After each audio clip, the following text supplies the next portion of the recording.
na natin siya pag nag-live na.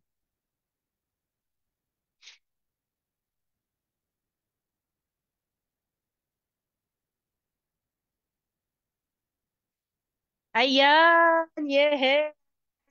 We are live! Hello po! I'm sure maraming excited sa topic natin for today. Hello po sa inyo! Blessed Sunday afternoon! Ayan, share muna tayo sa mga groups natin. Sana po ay okay kayo kung nasa naman po kayo nagjo-join. Ayan. Medyo maulan dito sa place ko. Live na siya. Share.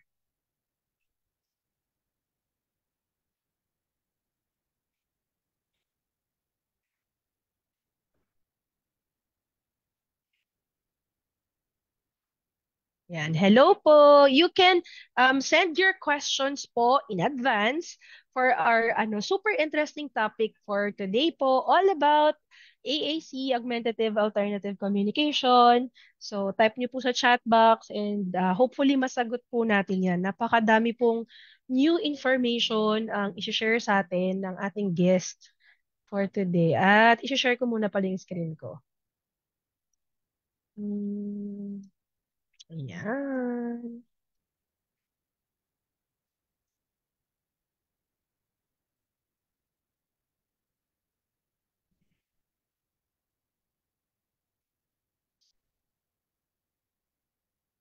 Hello po. Sa mga bago pa lang po sa page ko, hi po sa inyo. You can chat in the comment section where you're joining us from. Napakaganda po ng topic natin today. And to introduce myself po, I'm available po sa mga social media platforms ng Facebook, Instagram, TikTok, at YouTube. Pero lahat po ng mga episodes and previews, FB Live events ay ina-upload ko po sa YouTube channel na Miss Joy SP. So please share and subscribe sa YouTube channel para mabalikan niyo po yung lahat po ng mga free FB webinars po natin. Hello po. Hi, Ma'am Susie. Hello, Miss Dayan. Hello po from Malabon. Hi, Miss Mary Jane. Thank you for supporting always. Hello po. Ang ganda po ng topic natin today. So I'm excited sa mga magjo-join po sa atin. Ayan, isi-share ko lang po na uploaded na po sa YouTube yung kahapon po na Awesome Minds episode natin, Meeting the Awesome Brothers po, sila Paolo, Leo at Lucio. So napaka-inspiring po ng story na binahagi nila. Kung gusto niyo pong balikan, nasa YouTube channel po yan na Miss Joy SP. And pinost ko rin po yung YouTube link kagabi dyan sa FB page po. So you can check that out.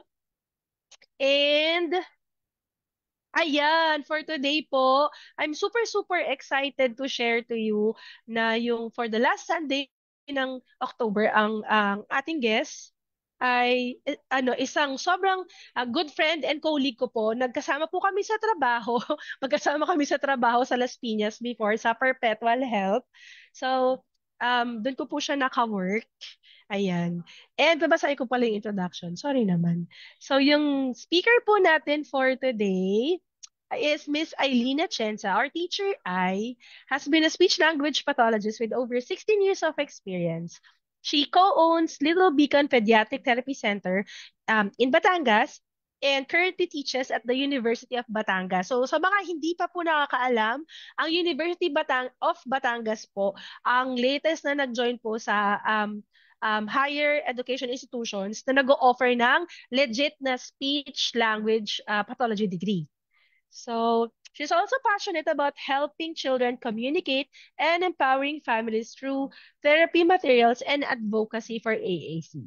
So, let us all welcome Teacher Eileen. I'm gonna stop sharing my screen para si Teacher Ai naman ng ano. Teacher Ai, are you there? Oh, hello po. Hello! Meron na tayong 22 FB Live audience. At tinatayan, thank you po Miss Dayan. Tinatag nila yung mga friendships nila. Yes po, ang ganda po ng topic. Itag nyo po yung mga friends nyo po dito na magbe-benefit dito sa napakagandang topic natin. Ayan, greet ka muna sa kanila, Teacher Ai. Hello, hello to everyone who's watching. Sana po marami kayong matutunan. I just want to add, Teacher Joy, that this is also in celebration of AEC Awareness Month. Habol na habol tayo. Yes. Here. So I'm very happy. Thank you for inviting me. Thank you And for saying yes. of Sobrang course, ikaw pa ba? Siyempre, I will always say yes. oh, thank Excuse you. to talk, any excuse to yap, I will say yes. Alam mo naman tayong mga SLP, wala tayong problema doon. Correct. Bigyan natin ng konting background din ng ating likod. Ayan, i-shoutout ko lang yung meron tayong from kanina Malabon, from Pangasinan. Ayan. Hello po, Miss Hi! Garcia. Hi po. I-share niyo po itong ating live so that mas marami pong makakanood at matututo with us po. Yan. Ayan. Sinare ko rin syempre teacher sa Little Bicol na Yes. I yes, so love some of it. the parents are watching. Good evening po. Ayan. Pwede ka na And mag-start ah. Sobrang excited kami. yeah, Tignan mo, on the, ano yeah, me tayo, on too. the na I will tayo. Ang ganda po ng now topic. Mm. there. So, when I asked Teacher Joy what topic she wants me to talk about, sinabi niya AEC, and then when I asked her further, tama nga naman, alam mo Teacher Joy kasi I realized now when it comes to use of AEC, one of the most challenging na mga concerns that we had is really follow up at home. So thank you for letting us use your platform to talk about how we can further support the use of AEC at home. Ayan. So, as I've mentioned before, ay sabi nga ni Teacher Joy, I am a pediatric speech therapist for over 16 years. And I co-own Little Beacon Pediatric Therapy Center. Ako po ay born and raised in Batangas. So, proud Batangueña. Mhm. I am also a certified AEC specialist, and I am very passionate about creating SLP therapy materials for parents and SLPs as well. So later, I will briefly talk about that, konti-konti, para makita niyo po kung ano yung ginagawa ko din. Teacher Eileen, di ba? Kasi ikaw yung isa sa first batch, right? First batch ka ba ng AAC? Yes, I am one Yes, of the, yan. Sinabi ko kasi kagabi dun sa ano, nasabi ko yeah, na isa siya sa mga unang nakatapos ng AAC yeah. certification. Yan, eto kami Yahoo. actually. Ayun. Mga batch ko, shout out, yes, shout out sa aking mga batchmates. Sino man Bambi? So, yung first batch kasi of AEC specialists, very specific siya that they should come from the schools that offer SLP that time. So, I was affiliated with De La Salle pa back then. And then centers. So, I was very fortunate. Sobrang saya ng batch na to. As in, sobrang fun to learn with. And hello to everyone. Yan. So, of course, Ma'am Therese will always be thankful for Ma'am Therese kasi she was an amazing mentor and we learned so much from her. Ayan. So, sige, teacher, I will dive into it now. Correct. Okay, sige. So what is AAC? Basically, AAC, it stands for Augmentative and Alternative Communication. It's all the ways that someone communicates besides talking. So I want to emphasize dito na yung words na augmentative and alternative because sometimes when we talk about AAC, ang thinking natin is that it's really just alternative na kapag di nagsasalita, bibigyan ng AAC. But, and this has been medyo controversial because there are some kids that are speaking, that are verbal, but we still recommend AAC for them kasi it is still augmentative, no? It's something that we can use to help the kids communicate better. So people of all ages can use AAC if they have trouble with speech or language skills. So emphasize ko ulit yung language. Okay, so let's look at some debunking myths about AAC. Okay, myths about AAC. Eto, when I was younger, AAC should be used as a last resort in speech and language therapy. Ang thinking natin when we were baby SLPs, no, back in the days, I really remember that. I would really try so hard to push for speech, and then kapag medyo nakikita ko ay wala nang hindi man sa wala ng pag-asa, pero you know, the child is growing older, I would use AAC as another form of communication. We know that that is a myth. Actually, ngayon, as early as 2 years old, kahit bagong evaluate ko pa lang, I would really push for AAC if I see the child has difficulty with speech and language because it can really help a lot. And marami na talaga akong kids na hindi talaga um, it didn't serve as a last resort for them. In fact, we only used AAC for like 6 months and then after that, speech developed talaga. So, no, Nakaka-support. yes, Yeah. it's a big support for speech and language therapy. This one, another one is AAC has a certain cognitive requirement. It is a myth. Kasi, ang ano natin dito lagi, baka hindi niya pa kaya AAC kasi they have to use pictures, Ay, paano ba yan? Hindi naman marunong gumamit yung anak ko ng iPad. Paano niya gagamitin yan? Paano siya pipindot dyan, no? So, there are a lot of questions, but we also have to remember that AAC is not just naman devices, eh. AAC can be gestures. And when you teach AAC to kids and then attach them to experiences, actually, it doesn't have a cognitive requirement, but we've seen this in our practice. AEC really enriches the cognitive skills of the child. No, mas nag-improve pa talaga yung cognitive skills. And isa pang myth, yung baka kailangan marunong muna mag-matching yung bata bago niya Yes, common yan. No, they don't really have to understand matching.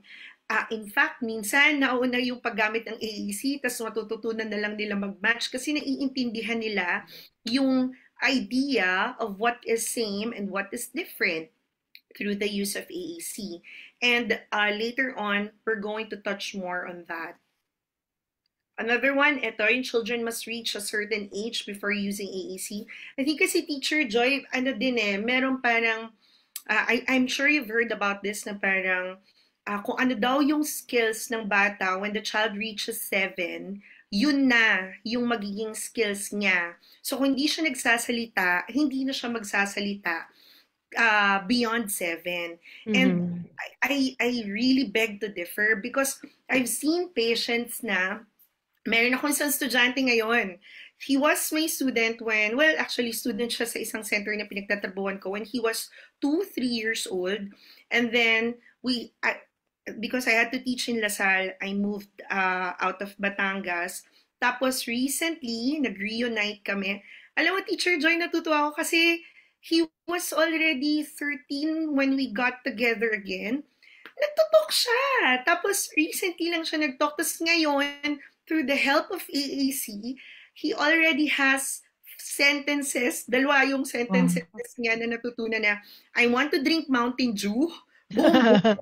Kasi yun yung favorite niya. Tsaka I want to pee. So, hindi totoo that, they have to reach a certain age. Wala pong, age limit. Requirement Ang paggamit ng AEC.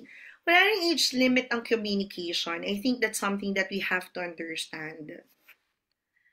The next one is that they say AAC will impede possible speech and language development. Ito talaga yung biggest myth. Correct. Oh my goodness. Kasi, yun nga, teacher mo, during the pandemic, meron akong kid na, before pandemic, nag-AAC kami. And then, in the middle of the pandemic na nag-online kami, nagulat na lang ako, lumalabas talaga yung words ng bata. Akala ko I had to model AAC online. Lo and behold, nagsalita na talaga siya. So, ang lagi ko in-explain sa magulang, especially when they are, valid naman na, teacher, di ba magiging dependent yung anak ko? Correct. AEC kasi baka hindi na siya mag-talk kasi yung AEC yung magsasalita para sa kanya. On the contrary, kapag paulit-ulit na naririnig ng bata yung words, it's mapped on the auditory part of their brain and then it sends signal to the mouth, di ba? Parang, if I'm not mistaken, parang this is like the diva model na nag-i-improve talaga eh. And then, dahil paulit-ulit niyang naririnig, nasasabi niya talaga. And Mhm. that's for speech. And for language, I've seen this in my kids na nakikita mo na napapahaba nila yung kanilang utterances kasi ang maganda with high-tech devices, automatic siya. Like when you choose I am, it goes to automatic na nag-ing form of the verb. So it improves your grammar kasi yun na yung nakikita mo na model. So it improves language. And another thing is, I realized na with my kids, it helps with initiation of communication. A lot of times, especially yung mga kids natin na nag-e-echo-echo, akala mo nagko-communicate, pero ang sinasabi nila, kapag hindi nila naiintindihan ang tinatanong natin, ini-echo lang Inuulit. nila, Exactly. no? When you use the AAC, because it has pictures, it helps them put into words yung thoughts na iniisip nila kasi it already has pictures, regardless of whether they can read or not. So, Mhm. no, no, no, Totoo. no. It Correct po. doesn't impede speech and language development.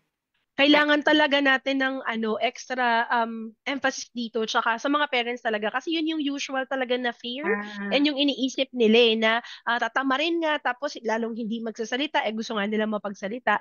Ako the way I would share is sinasabi ko sa parents na it lessens the demand and tsaka right, yung pressure. Kasi right, sometimes eto po yun sometimes our kids know them receptively in their right, minds maliwanag alam ko yung gusto kong right. sabihin pero yung expressive capacity nila to pull out words, to recall, to map that, kung ano yung tawag dun sa naiisip ko, yun Yeah, yung mahirap for them. So yeah, pag meron ka nito, ay alam ko yan, ito yung itsura nung nasa mind ko. 'Di ba? It supports them. Nawawala na yung pressure na gaano ba katagal ko pa bago maalala yung exact word right, na iniisip ko, 'di ba? So exactly. nakakatulong po talaga kasi nalilesen yung pressure. So mas napapadali for them na, uy, naisip ko siya kasi sometimes yun po yung kailangan nating intindihin, no? Yung receptive capacity and expressive capacity nila. Sometimes, mas magaling talaga yung receptive nila. Like, in their minds, alam nila na pag sinabi yung gantong word, nagla-light bulb yan, alam nila yung itsura nun. Pero yung sa expressive nila, dun sila na-challenge. So, mas matagal bago ito yung picture na yun, ano nga bang tawag dito? Mas matagal bago nila ma-process, ma-retrieve, ma-recall yung mga yun. Pero kung gagamit ka ng gantong support, ay, ito yun. So, isasabihin for them. So, yung communication, hindi na puputol. Hindi matagal na, ay, hindi ko na maalala. Tapos nawala na sila. Na-lost in thought na sila dun sa sasabihin. Or ang tagal nang naghintay nung kausap nila. Tapos na-lost interest. Hindi ganun. So, yung communication, mas mabilis yung turn-taking nila. Nakaka-respond sila because of this. So, talagang nakaka-support siya at hindi po siya nakaka-impede. Correct. Alam mo, teacher, I just want to share kasi nag-sub ako for one of my therapists. And then, I know that the child uses an AAC device. Pero alam ko rin kasi that the child is already highly verbal. So, one time, ang goal nila is parang answering who questions regarding community people. So, I just had to review if he knows the community people that they're talking about. Tapos, well, hindi niya gamit yung iPad niya. So, nakaka-answer siya nung umpisa. Tapos, nagpakita ko ng doctor. And then he was looking at me. He stared at me for like half a second. And then, kinuha niya yung iPad niya sa bag niya. Ang bilis niya. Tapos sabi niya sa akin, pinindot niya, doctor. Tapos tumingin siya sa akin, doctor. Tapos alam mo yan, parang yung stare niya nung una, alam ko yan, wait lang, hindi ko lang Oo, oo. so, Diba? alam mo yun, that was such a good strategic competency na nung pumasok yung therapist niya, sobra akong tuwang-tuwa, sobrang proud ako na ang galing Yes. ng kid mo. Alam mo yung kid mo na Oo. parang ang in-strengthen ng SLP niya was the fact na kung hindi mo alam, kunin mo yung iPad mo. And then, Yeah. so, Totoo. it's very important din na yung laman ng device ng bata is very robust. Na Mhm. hindi porke, ay, hindi niya naman to gagamitin eh, hindi ko na lang ilalagay. Hindi, kasi you don't know when the child will use it. So make sure Correct. that we don't delete, no? Sometimes we can hide if the child has difficulty like managing yung sobrang daming icons, but never delete a button. Apo. Support ko lang yung sinabi ni Teacher Eileen na robust po, no? Kasi isa pa yun sa mga old thinking din before na kailangan 4 lang Yeah. muna yung nasa screen, kailangan 6 lang muna, ganyan. Pero yun nga po yung bago pong trend ng mga studies and researchers na ini-encourage po tayo sa paggamit ng AAC na robust, meaning hindi mo kasi malilimit yung naiintindihan or naalala ng bata, lalo na po if they're in the spectrum. Alam natin na iba po silang mag-process, mag-retain, mag-maintain ng mga information. So, pwedeng sa kanya, ito yung naalala niya, tapos sa isang instance, ay naalala ko to, kahit na less, na hindi to common, hindi to masyado, pero naalala niya na nasa AAC niya. So, pag nililimitahan mo, mas lalong konti yung opportunity na mamap niya yon or magamit niya. Pero kung ang wide nun, you'll never know kung alin dun yung maaalala niya. And for a certain situation na kailangan ko to or gusto ko to, di ba, magagamit niya, alam niya kung saan niya i-access dun sa device niya. Exactly, no? So, tsaka ano, wag din pa iba-iba yung location, kung saan mo na siya nilagay, dun na. Kasi, ang lagi ko sinasabi, like for example, it's the same as when we're talking teach, di ba? Pag nagsalita tayo, sinabi natin is ball. Alam ng mouth natin that it will close for b, and then it will open slightly for and then your tongue will lift for l. So, there are certain movements associated for the production of ball. And then, in terms of language, it's a ball. It's the same with AAC. If my motor movement is like this, and this, I know that that combination will get me a glass of water because that means I want to drink water. So, kailangan di siya nagbabago. Kasi imagine, you have a QWERTY keyboard and then suddenly, binigyan ka ng keyboard na alphabetical. Di ba, magugulahan ka kung paano siya gagamitin at paano ka magta-type. Okay? So, again, going back to this one, AAC will not impede speech and language development. Okay. There, this one also, AAC is too techy and is difficult to use. Actually, teacher, later I will talk about some barriers na lumabas sa isang research kung bakit daw nahihirapan din mag-follow up yung mga magulang sa bahay. And this is actually one of them, no? It's too techy daw and it's difficult to use.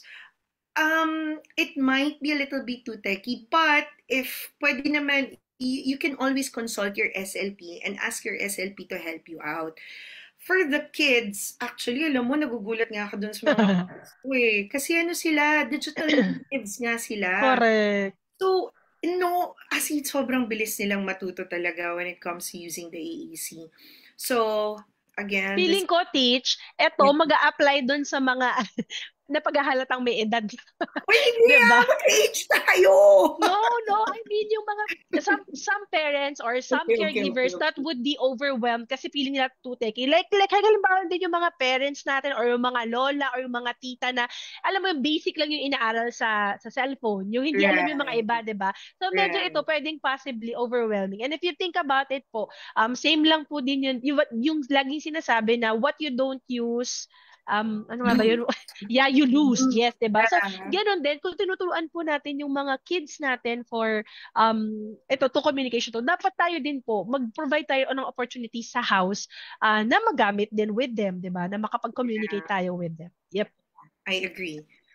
Okay, so let's get to know more about the AEC systems. Now that we've talked about the myths and we've debunked the myths, let us now talk about the AEC system. So I just want to go through this really briefly. You can see that there are two types of AEC, that's aided and unaided. And under aided, you have low-tech and high-tech. No? So what are aided AEC? Basically, there are the ones that have external equipment. No, may ginagamit ka other than your body part. And unaided includes the use of only the body parts to communicate. So, gestures, dito siya papasok, sign language. Alam mo yun, yung sikat sa mga Pilipino. Alam mo, Pilipino kapag, yon. Unaided yon ay easy, no? So, ito yung sinasabi natin kanina na if there are challenges with the use of AEC, Pwede rin naman unaided. Actually, alam mo, I just want to emphasize din on this one, no?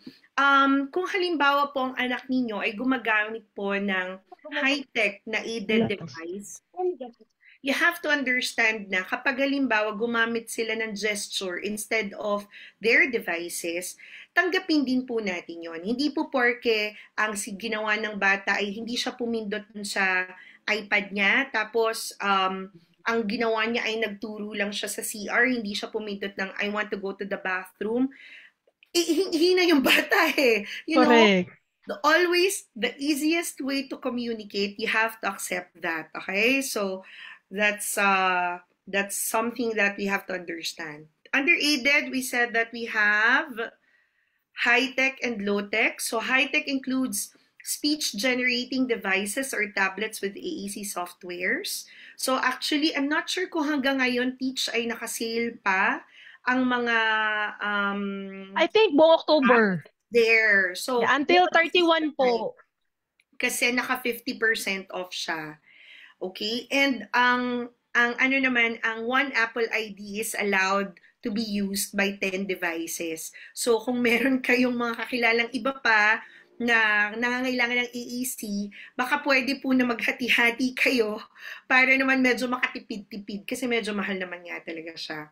And then low-tech devices includes tools without electronics like corkboards, communication books, and symbol-based picture cards. So later, I will also show some examples of that. Okay, now let's go to this one. AAC works best when it's part of the child's everyday life, not just in therapy time. This is very, very, very important. Ang lagi namin sinasabi sa magulang, and I take pride, I take pride talaga in doing this kasi I want to think, I like to believe that we have built a community in Little Beacon wherein yung practice talaga namin is really family-centered practice. So we really involve all the parents and all the family members in all the aspects of therapy, not just during evaluation, but most especially during therapy na intervention na talaga.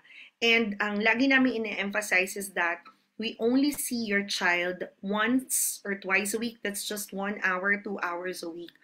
The child is with you 24/7 if the child doesn't go to school, or regardless, sinusundo mo pa rin yan, sa'yo pa rin, at ikaw pa rin yung pinakamatagal, ikaw pa rin yung constant companion ng bata, araw-araw hanggang sa siya'y tumanda. Okay? So, eto Teach yung sinasabi ko kanina na I want to share this article with you. So there's this article while I was researching regarding the topic, comparing and contrasting barriers in augmentative alternative communication use in non-speaking autism and complex communication needs, multi-stakeholder perspective. So what they saw was that meron pa rin kasi nga ito eh, and nakita ko to even in our practice, to think na, we really try as much as we can to be family-centered. There's still abandon and underuse of AAC. Because while AAC is used as beneficial in fostering communication in minimally verbal and non-speaking individuals, marami pa rin talagang barriers na nakita in this study. I think the study was done in Australia, if I'm not mistaken. I am sorry. Okay. So these are the they saw 5 themes, no? 5 themes na nakita nila regarding barriers, na bakit ba nahihirapan, why are there challenges in following up. So number 1 is stakeholder knowledge, I'm sorry. So when stakeholders lack technical and practical knowledge in AAC, there would be fewer and briefer AAC conversations with users. No, ito yung sinasabi natin kasi kaya importante na kahit nag-recommend ka ng AAC sa magulang, kailangan pa rin sila pareho kayo na you are on the same page, kasi hindi pwedeng nagre-recommend ka tapos hindi naman sila well informed din, no? Mm-hmm. ang na-realize ko nga while I was reading this na parang we cannot always blame the parents for not following up at home. I think it's also our responsibility as therapists to also ask bakit sila nahihirapan, saang part sila nahihirapan. Because we have to understand that, there are other things that, maraming variables, kumbaga, na nakaka-affect. And one of these is the knowledge. So, Correct. ang tanong nga kanina, ayan, how are you supposed to model it and make it useful and valuable to students? So, kung hindi nga sila marunong, paano nila gagamitin sa bahay? Hindi naman pwede, ano yan hindi yan parang, ano ba, sapatos na pag binili mo, kahit pa tama ang sukat, alam niya na gamitin, susuot niya lang, alam niya na gamitin. Hindi, kailangan talaga is ipapractice siya. So, hindi pwede na hindi siya alam gamitin ng mga magulang. Ikaw bilang SLP, it is your responsibility to educate the parents as well. And for the parents, it is your responsibility to ask. Alam mo, Teach, dito ako nagulat Ang dami palang magulang na takot magtanong sa kanilang mga therapist. True. Nagulat talaga ako na parang bakit? Kayo po yung nagbabayad. Actually, alam mo, service provider ang therapist ninyo. Huwag kayong matatakot kasi unang-una parte yan ng binabayaran ninyo. Pangalawa, ang goal naman nating lahat is mag-improve. Pag yung therapist nyo nagalit na nagtanong kayo, which I don't think naman will happen, pero alam mo yun, medyo mag-isip din kayo kung nasa therapist kayo. Oo. Pero minsan, alam mo, ma'am, siya ko nung nabanggit mo yan, ako na sa practice ko din, marami din talaga na minsan, ikaw talaga yung as a therapist, mag-initiate or parang you'll have to make parents very comfortable na okay kang tanungin. Kasi ako sa experience ko, some are, dahil sa sobrang konti natin, sometimes feeling nila if they raise a question or parang kapag nagtanong sila na parang ang dating ay parang yung hindi yung out of curiosity, yung para bang kinu-question yung therapist sa ginagawa, yung ganon. Pero depende talaga siya sa therapist, I think, and sa personality. And supposedly, dapat lahat. Pero ako, I can only speak for myself, pero sa akin kasi, I welcome questions talaga. So, sometimes ako talaga yung like ko sinasabi yon na may tanong po ba kayo? Or again, open up for them to share something or say, kasi minsan yung parents, na-feel ko din talaga na nagiging quiet na lang sila kasi ayaw nilang maka-offend or parang ayun nga, yung ganong thinking Teach na naku baka pag tinanong ko to sa teacher, parang isipin niya, pinagdududahan ko yung kakayahan niya or hindi ako happy. Correct, exactly. Laging ganon, na mauuwi sa tatanggalin yung anak ko sa slot. Ang hirap-hirap makahanap ng speech. Ganyan. So ako, alam mo sinasabi ko sa mga parents, I super appreciate parents who ask questions or who share information. Kahit nga hindi ask halimbawa, ganito po yung nangyari, ganito po yung nangyari last time, share ko lang po na ganito. Sobrang na-appreciate ko yung mga parents na nagsisend ng pictures, sa mga videos, na ina-update nila ako. Sobrang nakakatawa yung mga ganong parents. Tapos sinasabi ko na hindi man ako immediately maka-respond, sabi ko, tatry ko yung best ko na balikan. Tapos sinasabi ko palagi na kapag may tanong, I'm very happy about it kasi yun yung magbubukas talaga for an open communication between the therapist and the parents and that they know na pareho tayo, we're on the same team na kung ano yung question mo or kung ano yung gusto mo, I'm here to help you. Hindi yung parang tinitake ko siya personally na bakit mo kinu-question yung hindi ganong level po, di ba? Pero yun, sometimes again from parents na parang feeling nila baka ganun yung ma-interpret ng ibang therapist pag nagtanong sila, which is hindi naman po. Hindi po ganun. Tama yung sinasabi ni teacher, ay right nyo po na magtanong, mag-inquire, and yung therapist nyo should be able to ask you and respond to, yun nga, kung ano yung nililinaw nyo or kung ano yung question nyo. Sa akin, sinasabi ko talaga na na-appreciate ko yung mga parents na nag-take ng time na magtanong, na mag-inquire, kasi nakikita mo na curious sila. Pero yun nga, hindi mo talaga maalis din sila. Laging ang bottom line, naku, baka alisin kami sa slot. Yun. Pero tama, teacher. Thank you for emphasizing yung part na, you have to have para a level of, yung relationship nyo na may trust na talaga sa isa't isa, no? So, it's also our responsibility to make them feel comfortable enough and safe enough to ask a question. Thank you, thank you. Tama yun. So, there. The other thing is, sorry. Ayan. So, stakeholder attitudes and stigma. So, eto actually, alam mo, common naman talaga to eh. Parent carers were worried about negative societal perceptions or societal stigma against their children using AAC. Kasi nga naman, ang sinasabi nila is that hindi na nga, sorry for the term pero yung minsan sinasabi nila na hindi na nga normal yung anak ko, tas mas mumukhang hindi normal kasi may AAC ginagamit para makipag-communicate, no? So, another thing is, parang ang nagiging dating sa kanila ng AAC is like it's a death sentence na hindi na magsasalita yung anak ko kasi nga binigyan na ng alternative na device for them to talk na ito na yung magiging voice nila. Pero, yun nga, we've seen it and we've talked about this myth a while ago na hindi naman talaga. It's not the end of all the things, no? Na ang nakita talaga natin is that, actually, alam mo teacher, kapag magre-recommend kami ng AAC sa center, I always encourage the therapists to take a video of the child using AAC in their session. Kasi, ang lagi kong sinasabi is, sinong magulang ang hindi matutuwa na makita ang anak niyang nag-e-express ng nasa isip niya, 'di ba? Yung fact na nakita ng tatay or ng nanay na gustong-gusto pala ng anak niya ng certain food na ito, na talaga palang kaya ng bata na mag-request ng toy, basta bigyan mo lang siya ng way para makipag-usap sa'yo. I think that is one of the things na talagang it helps lessen the stigma of AAC because they see the benefit more than the stigma. So, that's another one of the barriers. Teach, alam mo, gusto ko lang sabihin dito na, ayun nga, nakaka-add din talaga dun sa stigma is yung sa society natin, if we keep on pushing for information, we spread awareness, para tayong nag-advocate na katulad lang din sa mental health, na we remove the stigma of people talking about it, using it. Kumbaga, the more we, more na parang part na siya ng yun, the daily life. Like, if you see sa restaurant na may gumagamit ng AAC, di ba?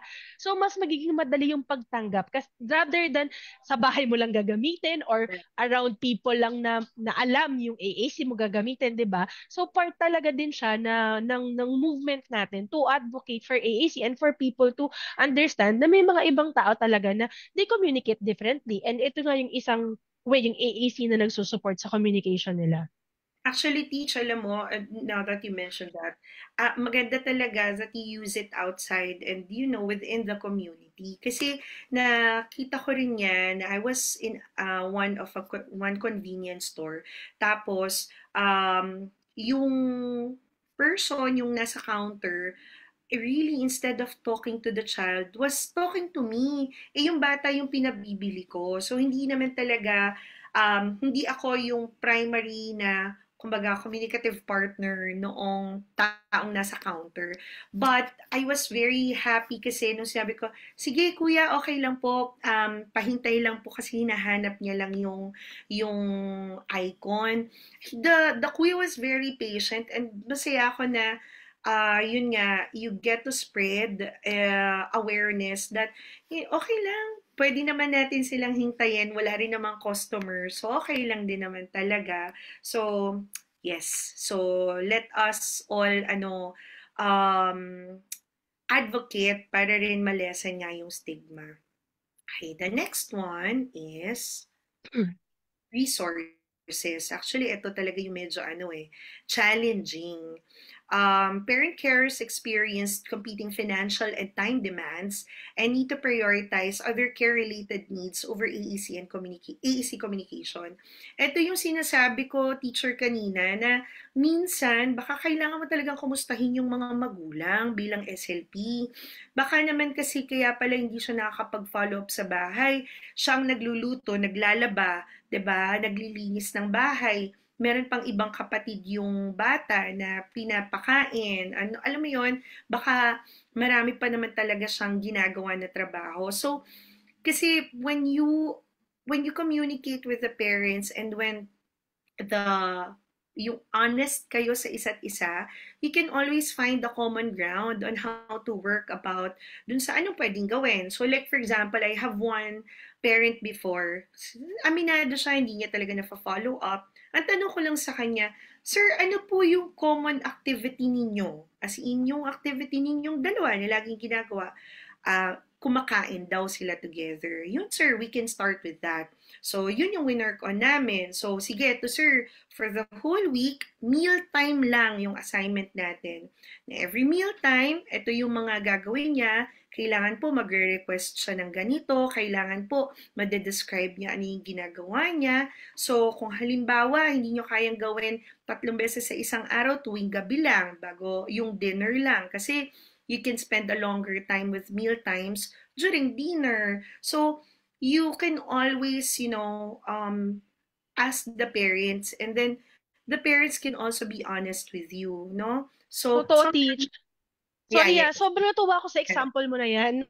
Nung sinukwento mo siya, that's exactly how I give my language techniques to parents. Alam mo yung sinasabi ko, bilang isang magulang na ang dami mo talaga intindi, overwhelming pag binigyan ka ng task. So, for parents, like ko sinasabi, magsimula po tayo dun sa common na ginagawa niya. Kung paano mo sinabi, teach, ganun sinasabi ko. Kasi, sabi, pag discuss ko yung mga language techniques, di ba, alam ko po, overwhelming for someone na first time maririnig yan. So, pili lang po kayo. Ganyan na ganyan, teach. Pili lang po kayo, sabi ko. Isa lang po, bath time po, bedtime routine. Dun po. Pag yun Right. po yung activity nyo, i-turn on nyo yung switch nyo sa utak nyo na, ay, gaganahan ko to, bubonggahan ko dito yung modeling or yung opportunity ko na magpabibo. Dito, isa lang sinasabi ko.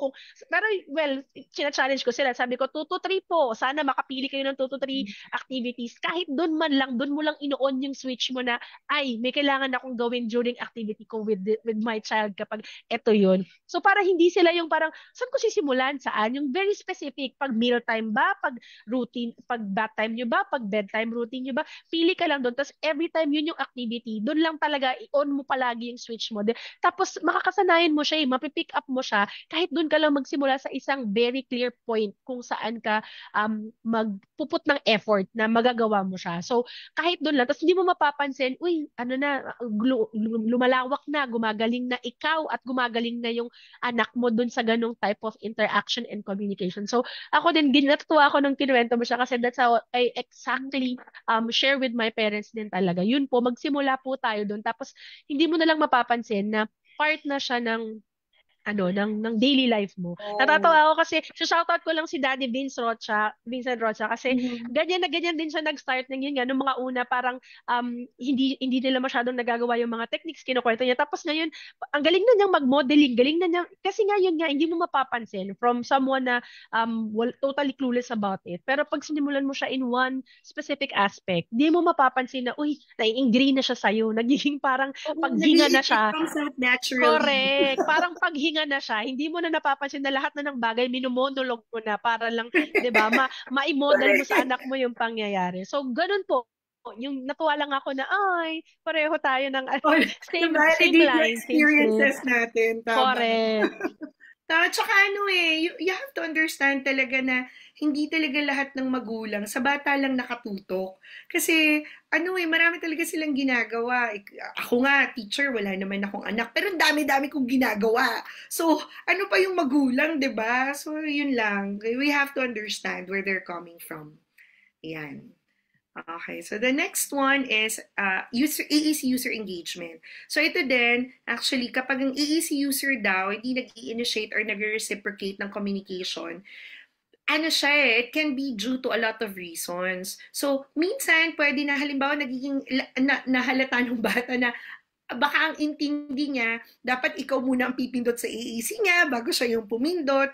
So, marami namang reasons kung bakit hindi nagiging engaged. So, kailangan, and this is a very big barrier kasi kapag yung bata, hindi na ginamit yung AAC niya, wala na talaga, end of life na ng AAC. So, you have to make sure that the child is engaged. Again, you can contact your SLP, ask them kung paano mas ma-improve yung engagement. But at home, you have to make it more fun. Kasi at the end of the day, hindi natin goal na gamitin niya yung AEC niya. Ang goal natin, mag-communicate siya. So ang tanong, paano ba siya tinatanong? Baka naman palaging, what is this? Baka palaging ganun yung tanong nyo. So baka kaya rin hindi siya engaged. And later I will talk about it na parang importante kasi kilala mo yung anak mo. Yan lagi yung sinasabi natin, no? Hindi pwedeng you as a parent, you shouldn't act like a teacher in school, no? You have to make it, sabi nga ni Teacher Joy kanina, as natural as possible. Everything should flow naturally. Kasi at the end of the day, ang bahay is a safe space. Ang bahay, ang tingin niya ay, I can communicate as much as I can here. So, kailangan ay engage pa rin ang AEC user natin. And I think this is the last one. Feeling ko this is more of communication among all the parts of yung team members. Kasi isa pa na nakita nila is device fit and features. So there is lack of inter-stakeholder communication. Kaya rin kapag nag-evaluate tayo, isa sa mga services that we provide in our center is that we do school visit and home visit. Kasi we have to ensure that, sige fine, yung magulang o kaya yung caregiver, nasasama mo sa loob para maturuan mo kung paano gamitin yung AAC. Sa school, nagagamit ba sa school? Yung teacher ba, kaya ba siyang gamitin? So, kailangan in all areas of the child's life, nagagamit siya sa lahat ng environment, no? Isa sa mga nakita nila na feature na minsan ay eto ideally, we will have the AEC on him all the time, yung nakasling daw, but it hinders his movement. Actually, ako din laging yun yung pinapagamit ko, yung nakasling. So, i-discuss mo rin yun sa SLP kung medyo nahihirapan yung bata na mag-move because of it, baka naman meron kayong ibang pwedeng gawin na alternative. Some of the alternatives that we've used, halimbawa, we will use the iPad kapag nakaupo na yung bata, pero when the child is up and about, halimbawa naglalaro, nagtatakbuhan, he will have like a low-tech na naka-ID sa kanya, naka-lanyard sa kanya na communication, parang pictures, and then yun yung gagamitin niya na alternative para kahit di niya dala yung iPad niya, it's easier for the child to run around, and then yun yung pwede niyang gamitin. Okay? Ayan. So, those are the barriers. So now, let's talk about how we can set up AEC at home. Okay, so we have to create a communication-friendly environment. Okay, so ito yung sinasabi ko kanina, gaano ba kakilala yung anak mo? That's very, very important, number one. Kasi, alam mo ba kung ano yung gusto niya? Alam mo ba talaga kung ano yung hindi niya gusto? Alam mo ba yung functions of behaviors na ina-exhibit niya? I don't know if kung follower ko po kayo, meron akong isang video ng functions of behaviors na diniscuss, and I will just go through it one by one, no? So, likes, dislikes. Bakit siya importante? Kasi, at the start, you have to use your child's preference. When you know the things that your child likes, you know the words he needs to learn in order to request for them. Kailangan, actually, sa umpisa, ang lagi ko sinasabi sa magulang, pinapadala ko ang 5 favorite food at 5 favorite toy. You have to make sure na hindi ka basta nagtuturo ng AEC. You have to show them that communication is pleasurable. Diba? Alam mo, teacher, meron ako isang estudyante, tuwa ako doon kasi sobrang takaw naman talaga ng batang yon. Alam mo yung first words namin na encode niya, nakabisado niya sa iPad niya, and na verbalize niya, mamon, candy, chocolate, cake, brownie, pizza. As in talagang, food na gusto niya. Correct. Oo. So, alam mo yun, if this is the way that I can make my student talk, and naiintindihan yun ng nanay. So, yun lang, medyo nahirapan talaga kaming ipag-diet siya. Pero natutuwa ako kasi kaya-kaya niya nang sabihin ng, want to eat mamon. Okay, very good. Sabay bigay ng mamon, no? So, yung gusto ng bata, dun ka kasi magsisimula. That's how you spark interest. That's how you engage your AAC user. Kung hindi mo alam kung anong gusto niya, medyo mahihirapan ka talaga. Nilagay ko rin dito, teacher, di ba, yung dislikes. So, this is also important kasi gusto mo ring turuan yung bata hindi lang ng requesting. Gusto mo rin siyang turuan ng protesting. So, how do you teach saying no? You have to offer things that he dislikes, no? So, kailangan natututunan niya rin magsabi sa'yo ng I don't like that. No, halimbawa, ano ba? No, no, kung ayaw niya ng animals, no chicken or whatever. It's very important that you use that. And respect, if I may say, 'di ba? We have to acknowledge kasi dun sa isang talk ko nga sinabi na recent, sinabi ko po na we have to also acknowledge kapag nag express na sila ng no, hindi yung you see it as a sign of Ah, disrespect or 'di ba? So yun din, dapat i-acknowledge natin if they say no like this, maybe that time hindi talaga nila feel yun or there's something up with their stomach na kaya kahit alam yung gusto nila, nagno-no siya doon, 'di ba? So yun, let's be sensitive din kapag nag-start na silang mag-protest. yeah, kasi it's very important. Tsaka ano, teacher, halimbawa, kaya ako din teacher, kapag nagtuturo ko ng no, ang pinapadala ko at least 10 food that the child dislikes. Kasi halimbawa, inalok ko ng suka, tas inamoy niya, pinindot niya no, tas mamaya ay suka ulit yung iaalok ko. Nagsabi na nga ako ng no, ano ba to paulit-ulit. So, hindi niya rin maiintindihan na no is for protesting kasi nagsabi na ako ng no, tapos inalok mo ulit. So, yung no, ano ibig sabihin nun?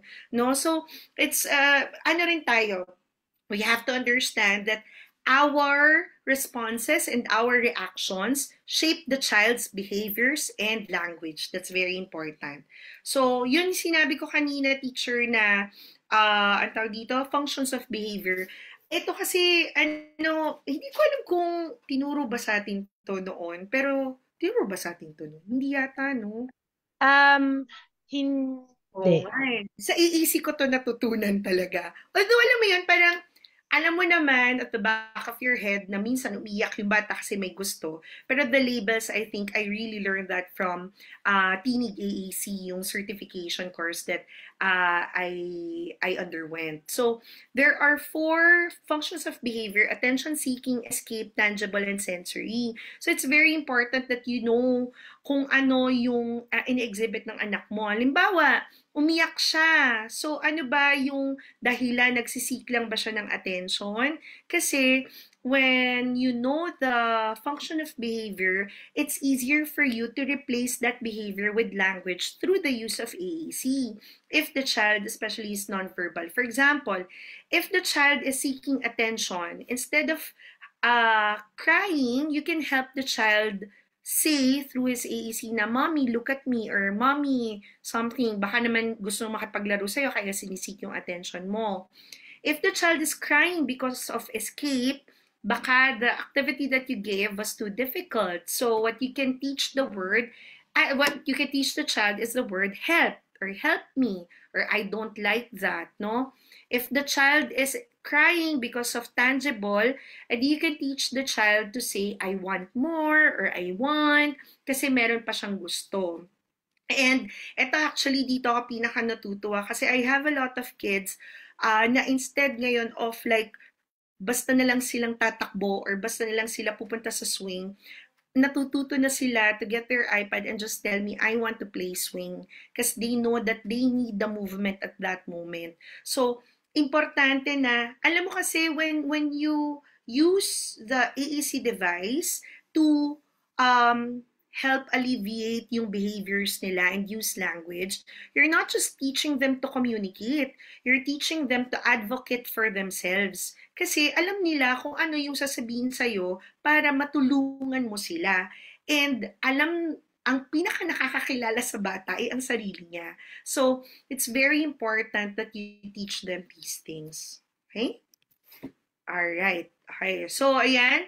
So, this is how you set up at home, visual support and building routine. Eto teacher, it's important na ang AAC, before kasi, eto pakita ko lang, I used to sell schedule boards like this, kaya lang out of stock na siya ngayon. So, yung mga parents na bumili ng ganito, kaya naman, hindi naman necessarily kailangan meron siyang ganyan. In fact, pwede nga na pictures lang talaga eh. Ang importante is that it is placed visibly and accessible siya dun sa bata, no? dun siya sa areas dapat na laging pinupuntahan ng bata para nakikita niya kung ano yung mga sunod-sunod na gagawin o kaya naman if ang gamit naman niya is na high-tech na device, dapat kung yung kung saan niya iniwan, dun, alam mo yun, meron lang siyang isang laging babalikan na lugar para kunin yung kanyang device. Correct. Nakamute pala ako. Yes, yun nga, exactly. Okay. Yung di sila malilito kung Mm, paano nila, saan yung place na babalikan nila. yeah. Ayan. Okay. So here I will now give some more practical tips on how to use the AEC at home. Lagay ko dito model, model, model. Yes, model, model, model talaga. Wala tayong ibang gagawin kundi i-model ng i-model sa kanila. Alam mo ba, teacher, noon, ang thought ko sa modeling was, parang, it's too easy of a technique. Parang, ito na yun, ito lang yung gagawin ko. Parang, feeling ko hindi ako nagtatrabaho kung nagmo-model lang ako. Ngayon talaga na-realize ko kung kailang matagal na ako sa profession, saka ako na-realize talaga na it's the most effective technique in our arsenal. As in, ang at hindi porke feeling mo hindi ka nagtatrabaho, hindi siya effective. Kasi sobrang effective niya. Okay? So, ayan. So, bakit natin kailangan na mag-model dun sa bata? We have something we call the augmented input. Yung receptive language training approach in which communication partner provides spoken words along with AEC symbols. Imagine, ang input na binibigay mo, spoken language, kasi ang expectation mo na output, spoken language din. So, kinakausap mo lang siya kasi alam mo that the child can, speak also. Now, if, for example, ang bata ay kinakausap mo pero ang gusto mo na output sa kanya ay pipindot siya sa iPad niya, medyo mahirap yon and it will really confuse the child.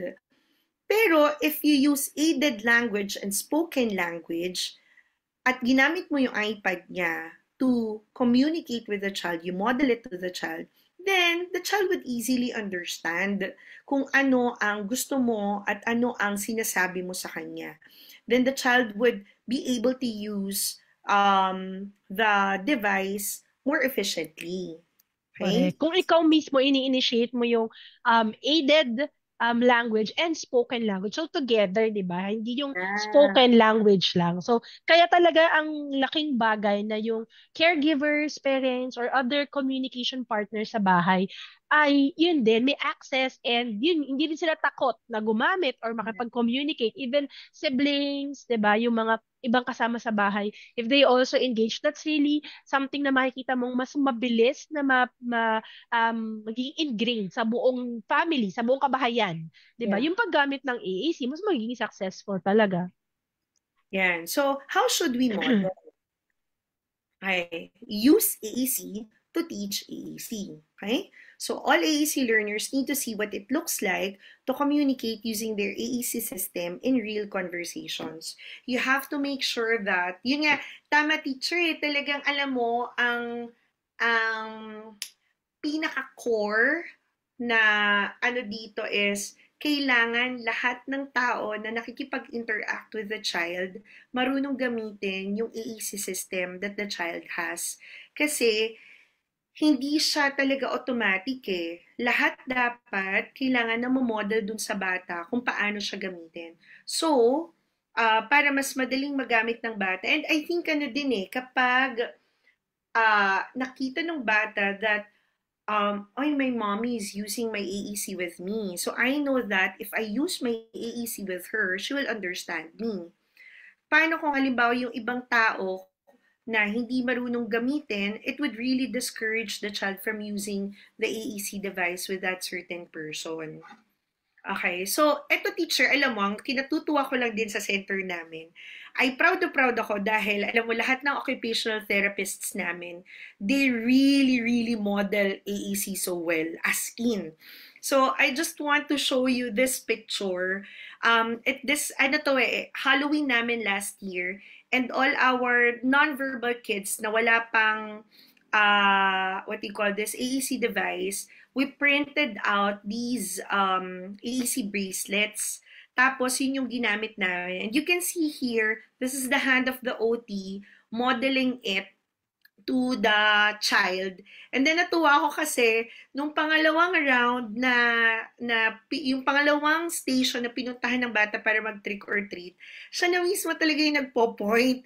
So alam mo talaga that modeling really works. Kasi nakakatuwa kasi it was easy for the child to imitate right away kasi may pictures din. And then the moment that the child pointed to trick or treat, ang bilis din ng mga therapist namin to give the candy. So, nagkaroon agad ng connection dun sa utak ng bata na, okay, pag to tinuro ko, may makukuha kong candy, no? So, it's very important din na mabilis tayong mag-respond when the child points to an icon. Okay. Ayan, teacher, I just want to show... Your activity is eating kasi you're doing this in the house. Sorry. Can you see this, teacher? What Okay. part of your activity? I just want to show this. This is one of the TikTok videos that I made. Tapos ito kasi teach, your schedule board can be as simple as this one. And then, ang ginawa ko lang dito is, parang I wanted to show how you can use parang the schedule board and the AAC as part of parang strengths-based na activity. So this one, ayan, sige, let me show you. Eating kasi you're doing this in the house.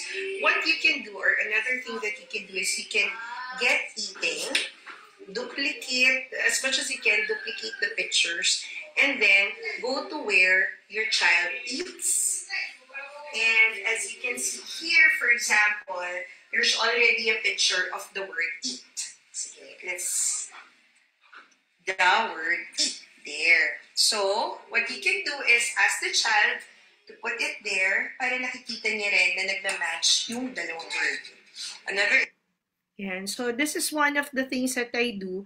Like, ang ginagawa din namin, kapag naglalagay ako ng play slide dun sa slide, play swing dun sa swing, tas para kapag nakita na nila doon sa schedule namin of activities, yung slide, bit-bit yun ng bata para alam niya rin na dun siya pupunta and then na-achieve na rin siya. Ay, tapos na or nagawa niya na yung activity niya kasi wala na siya dun sa list of activities dun sa aming schedule board. Ayan. And then this is the other one. This is me modeling. Alam mo itong batang to is verbal dyspraxic siya. Tapos, ang ginagamit lang, when I use this is our newest product. And then when ginamit ko siya sa kanya, she became a very confident communicator. As in, na kahit medyo mali pa yung sound na production, lagi na talaga siyang nagsasalita ngayon, which makes me so happy. Ito. Bob. More? Bob. Good job. Not abob. Ba. Look at teacher. Ba. Bo. Bo. Good job. Yun. So, it makes them confident eh. Kapag halimbawa, kanina kita natin ako yung nagpo-point, the next round siya na, sinabi niya, pop more bubbles. So, siya na yung nagpo-point and then she was able to produce a whole sentence on her own. Okay. Next. Okay, what should we model? Ang sabi nila, when it comes to modeling, this one, I got this from the assistive wear na, the assistive wear na website. If an AAC user is just starting out, kasi di ba, halimbawa, sasabihin ko sa bata, do you want to eat apple? Kailangan ko bang pindutin lahat na, do you want to eat apple? Hindi naman kailangan, no? If the child is just starting out, you can just point to one word at a time. So, i-highlight mo lang kung alin yung pinakagusto mong matutunan ng bata or i-communicate ng bata. For example, what I want to ask is, do you want apple or I want to eat apple? Pwede ang pindutin ko lang is apple, no? O kaya naman, I eat apple. So, you can just highlight 2 to 3 words in the sentence. For AAC users that are beginning 1 to 2 word combination, ang imo-model natin, syempre, mas madami, no? Kasi we want to increase the number of words that the child can use in the AAC. So for AAC users that are already producing many different messages, we can model longer sentences. No? So we can also teach them, actually ano lang to just like how you're teaching a child who is verbal. 'Di ba? Kung ang bata is one-word utterances pa lang, 'di ba ang gusto mo, ang sinasabi mo rin receptive, na naiintindihan niya receptive, brief lang. Mhm. Lang yung sinasabi mo sa kanya para mag-grasp niya lahat ng sinasabi mo sa kanya. So it's Correct. basically just the same. Okay. Eto, teach, nilagay ko lang to dito kasi pwede rin ganito, may nabibiling ganito actually sa Lazada or sa Shopee na ano siya, well, this one is called the Big Mac, pero may nabibili sa Lazada na pwede mo i-record yung boses mo. So, bumili kami nito na ang sinasabi lang is give me o kaya I want that. Tapos para lang alam ng bata na or I want more, pag pinindot niya, yun yung makukuha niya. So, Mhm. kasi one word pa lang talaga yung kaya niya. Also, help your child community for a variety of reasons. Hindi pwede na lagi lang manghihingi, no? Kailangan tinuturuan din natin siya mag-answer ng questions, no, mag-greet, mag-call ng attention, mag-comment. Ang isa sa mga bagay na nahihirapan daw yung parents, halimbawa, mag-call ng attention, ang sinasabi ko sa parents, kapag tinuturuan niyo yung bata to call your attention, dapat din may hawak na something interesting eh. 'Di ba? Parang, bakit ba tatawagin ng atensyon ng isang tao? Kasi may kailangan ka sa kanya. So you have to mimic the same situation. You have to provide the same idea to the child. Hindi pwede na, o tawagin mo ako, tawagin mo ko. Hindi pwedeng ganun. Kailangan as natural as possible. Okay, next. When should we model? Okay, so one, let's always provide opportunities. So halimbawa yung bata naghihila lang and leading with gestures, pwede natin siyang dahan-dahan to provide picture, sounds, or word attempts. Ang ginagawa ko sa mga kids ko, halimbawa, hinila ko, alam ko, yun nga it's very important talagang kilala mo yung estudyante. Kasi alam ko na kapag hinila ko nito, slide yung gusto niya o kaya swing. So, kukunin ko na agad yung picture, ready na ako. Oh, let's go to swing. So, para the next time, yung picture na yun na ang kukunin niya o kaya pupunta na siya dun sa iPad niya para mag-request while using the iPad to go to the swing or the slide. Okay. Now, you can also make AAC part of your child's everyday routine. Eto teacher, ayan, ilo-launch ko na rin. Yes. So today, I would like to take this opportunity to launch 3 new products for Little Beacon Therapy materials. I actually made these communication boards kasi marami talagang parents na hindi pa sila makabili ng iPad, and then eto teacher, yung dito talaga nagsimula yung idea sa daily activities na communication boards. And then, ito yung naisip ko na isa pa, playtime, nursery. Actually, may isa pa to, IADLs, kaya lang wala pa talaga akong oras. So, I am starting with these 3 communication boards, no? So, yung makikita nyo dito sa daily activities, it has brushing teeth, taking a bath, eating meals, toilet time, and dressing up. I consulted actually an occupational therapist kung ano yung ADLs na pinaka kailangan alam na alam din ng bata, no, na the child would always communicate. And then, playtime, bubbles, puzzles, Mr. Potato Head, shape sorter, and cooking toy set. And then for nursery rhymes, kasi gusto natin nakakasali din sila dun sa ating mga circle time, no? O kaya nagsisipag-sing and dance. So we have here Wheels on the Bus, Old MacDonald, Itsy Bitsy Spider, and If You're Happy and You Know It, at saka ang very original na Baby Shark. Ayan. So, okay. So, sa toilet time, what can we do for these activities, no? So, this is an example of the page dun sa toilet time. So, this is a combination of core words and some French words. So, naglagay din ako ng adjectives because these are some things that you want to teach the child, no? You have here eye, bathroom, water, yes and no. So, pwede mo rin tanungin yung bata, are you done? So, yes and no. Or do you want to pee? Do you want to poop? No. So, flush the toilet. It has actions. So, what can you do? You can model action words. Halimbawa, nagpupoop yung bata. So, bit-bit mo si AEC. Oh, look, it's time to wash. Nasa wash. It's time to wash. Oh no, your legs got wet. O kaya your puwet is still wet, di ba? So, okay, all done, we're clean na. O kaya, do you want to poop more? Kasi meron akong ganong kid. Gusto mo na mag-poop, pinapatayo ko na. Hinuhugasan ko na. Yung pala gusto niya pang mag-poop, okay? You can also narrate what's happening, or you're peeing, you're pooping, I'm wiping, ganyan, no? Ganda nito. I love Yan. it. Thank you, thank you. Ito, teacher, yung sa eating meals naman. Alam ko, shinare mo to, teacher, eh. Yeah. So, ito yung lagi kong inuulit sa parents. Kaya tuwang-tuwa ako nung may nag-post na magulang nito. I think, although parang taga-ibang bansa, kaya mga Yeah. raspberry, kiwi yung Sorry nandun. na. Correct. So, ang ganda kasi nito kasi it's easy for the child to know na ito yung mga kailangan niyang ituro. Alam mo, isa sa mga tanong din pala teacher sa akin na parang, teacher, paano naman siya magko-communicate? Abot naman niya yung ref o kaya abot naman niya yung tubig, kaya niya na kumuha. Ang lagi kong sinasabi is, kailangan, ito, I learned this from Ma'am Kate. As in, ang lagi niya sinasabi sa mga parents ay, kailangan nating kailanganin niya tayo. So, hindi, kasi if you always provide things for the child, why will the child communicate with you, di ba?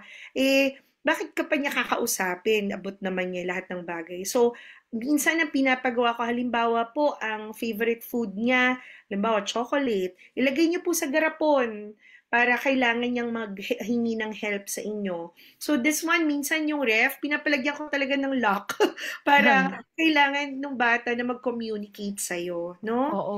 Teach, gusto ko lang i-highlight yung sinasabi mo na yan, na yung importance na nagpo-provide tayo ng opportunity for them to communicate. Kasi karamihan sa atin, sa culture din siguro talaga, siya na po kumukuha ng food niya, alam niya po yung tubig, alam niya po yung, so, di ba, kung isipin mo, di ba, logical na tao, so bakit ka pa niya kakailanganin kung kaya naman niya, di ba? Kung alam lang din niya kung saan kukuhanin yung dede niya, yung biscuit niya, bakit pa? Di kunin ko na lang diretso. So, isipin din po natin yung ganun. Are we creating an environment, an opportunity for the child to communicate with us or to speak or to interact with us? Kasi karamihan pag in-interview mo yung parent, paano kamusta po siya pag may kailangan po siya or ganyan, kapag may kailangan po siya pagkain, alam naman po niya kung nasa, kukuha na lang po siya ng ng inumin sa ref.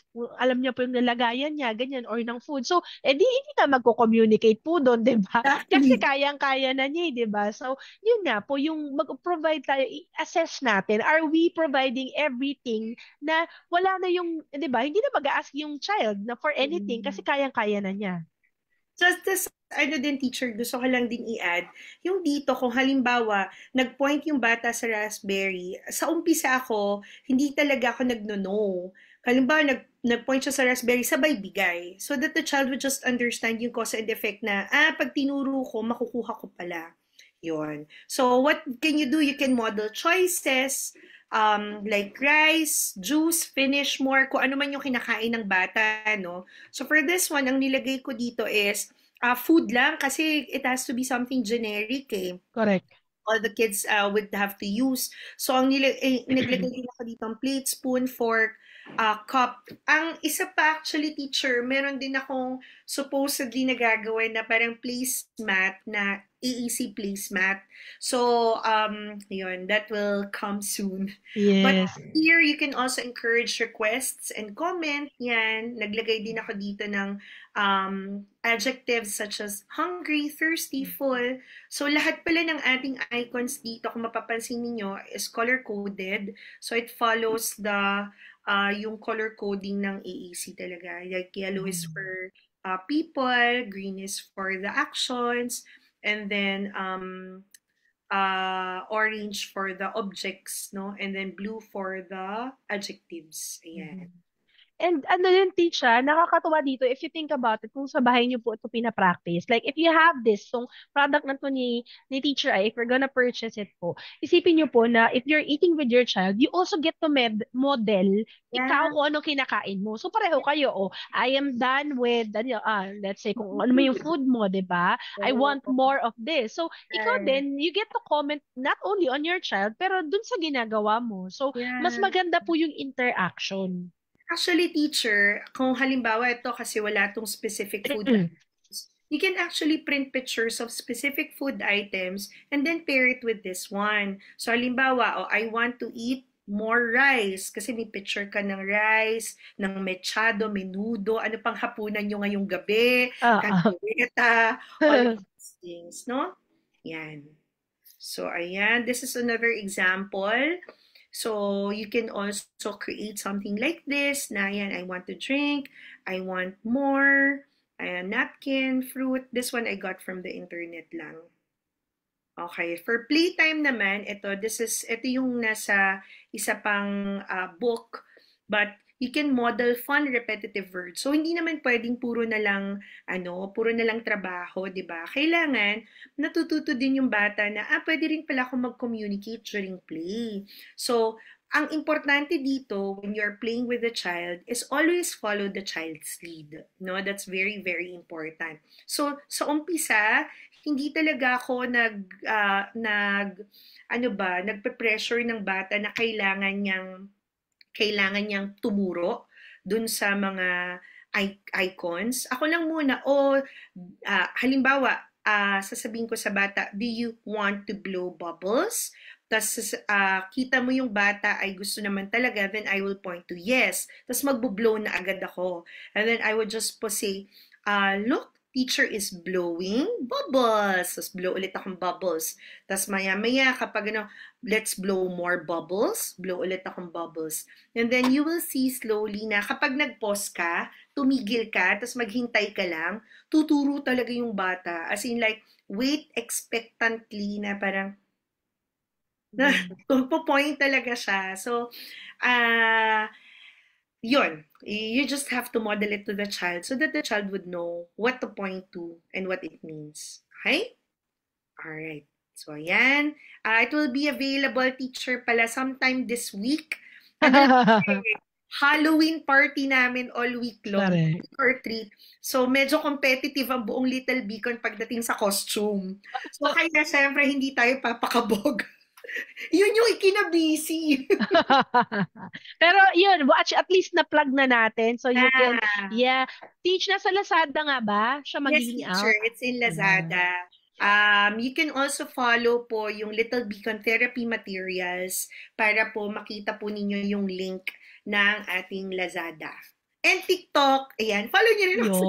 Yun. Nasa TikTok pala. Lazada and TikTok. So, doon din yung may TikTok store ka, tama ba, Teach? Yes, TikTok store? we also have okay. Yes. Ayan. So, how do we encourage use of AEC without pressure? Okay. Number one, this is important. Accept all communication attempts. Okay? Hindi, actually medyo, may naririnig pa rin ako na may mga sinasabi na kapag daw high-tech yung device, huwag tatanggapin yung ibang, halimbawa nag-gesture yung bata, kailangan pindutin pa rin dun sa AEC device nila. Hindi. They don't need to do that anymore, okay? You have to accept all communication attempts, okay? Avoid forcing the child to use the device before giving an item. So, ito kasi teacher, di ba? Ako actually, nung bago-bago ako, ginagawa ko rin to na parang, sabihin mo muna, where is cake? Point cake. Okay, pag pinindot yung cake, saan ako ibibigay? Paano kung hindi niya talaga alam kung nasan yung icon, okay? So, kaya lagi natin sinasabi, model without expectations. That's how you teach the child. Model, model, model. If the child doesn't tap it on the iPad, baka naman talaga hindi niya alam kung nasan. Ang lagi ko sinasabi, alam mo teacher, natutunan ko over the years, pag di niya ginagawa, baka hindi niya talaga kaya. Like, ganun din sa pagsasalita Ang laging sinasabi kasi maririnig mo, ay tamad kasi yan magsalita. Tamad nga ba siya magsalita or hindi niya palang talaga kaya consistently na mag-produce ng voice? No, kaya ay tamad yan kaya hindi hinahanap sa iPad niya. tamad nga ba siya or nakalimutan niya kung nasan sa iPad niya yung icon. So, always provide support pa rin, no? Model without expectation. Celebrate any use of AAC, even a single word. Pwede ka pa rin naman na mag-model sa iPad ng bata. For example, ang pinindot lang ng bata is apple. So, pwede mo i-model sa kanya, oh, you want to eat apple. What will we do? We'll eat apple. To sabay bigay ng apple. And then see if the child will use eat apple during the next round of eating an apple. No? And then use natural opportunities, not drills. Actually, nung umpisa nga din ako, it's a continuous learning experience din, even for SLPs. Kasi yung sinasabi na yung abandonment of AAC, nung una talaga love na love ako ng mga bata kasi lahat ng gusto nila binibigay ko kasi nga gusto ko mapakita communication is pleasurable. Tapos, nag-introduce na ako ng ibang goals. Ayan na, ang hindi ko na-realize, my sessions became drills. So, na-realize ko na, naging traumatic tuloy sa kanila yung paggamit ng AEC. Kasi nga sa utak nila, gagawa ako ng assignment, kaya ako mag-AEC. So, nawala yung communication is pleasurable, no? So, kailangan use natural opportunities as much as possible. Okay? Okay, so let's break barriers. Yung sinasabi natin kanina ng mga challenges. Sabi nga natin, for stakeholder knowledge, do not be afraid to ask your SLPs. Ask if you can observe in the sessions. Promise, okay lang po to. You can observe in the sessions. Don't be afraid to ask. Attitudes and stigma, acknowledge your feelings. Oh, minsan mahirap talaga. And you know, there's no shame in validating your emotions din, no? Let your SLP help you reframe your ideas about AEC. Let them know, okay? For resources, know that AEC isn't about gadgets or perfect modeling. It's about helping your child feel heard and understood. So, if right now you cannot buy a high-tech AEC, you cannot buy an iPad or a high-tech device or a tablet, discuss nyo po with your SLP. Kaya yan na gawa ng paraan. User engagement, if your child doesn't seem interested, make it fun and relevant. Okay? Device fit and feature, share your observations with your SLP or AEC specialist because small tweaks often make a huge difference. Ang lagi ko sinasabi, teacher, yung parents kasi sila yung pinaka nakakaalam talaga dapat kung ano yung kailangan ng anak nila. So we always have to listen to the parents kasi we always have to believe that they know what's best for their child. At the end of the day, ang SLPs po, ang therapists ninyo, we're just here to provide you with options. You are the decision maker and you are the parang head of this team. Ikaw talaga ang nakakaalam kung anong dapat natin gawin. Okay? Okay. Yan, teacher. In summary na tayo. Okay, just some key takeaways I want you to remember. AEC is a language system. Okay? It's not just a device. No? It's for the child to communicate. Model, repeat, and respond. That's how children learn. Small, consistent efforts at home make a big difference. And you are your child's best communication partner.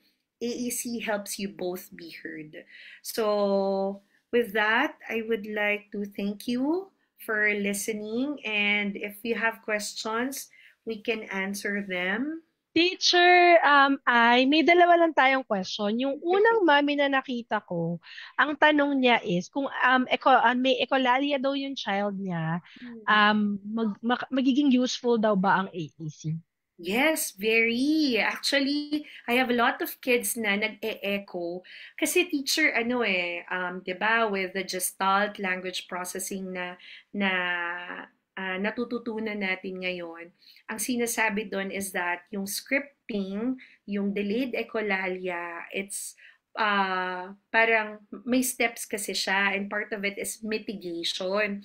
Kapag nagtuturo rin ako na mag-mitigate dun sa mga kids ko, ginagamit ko rin yung AEC. Kasi, di ba, kapag echolalic yung bata or may delayed echolalia, ang intindi nila dun sa buong script nila, it's just one unit. When I teach the child using AAC, it helps the child understand that each word is one unit.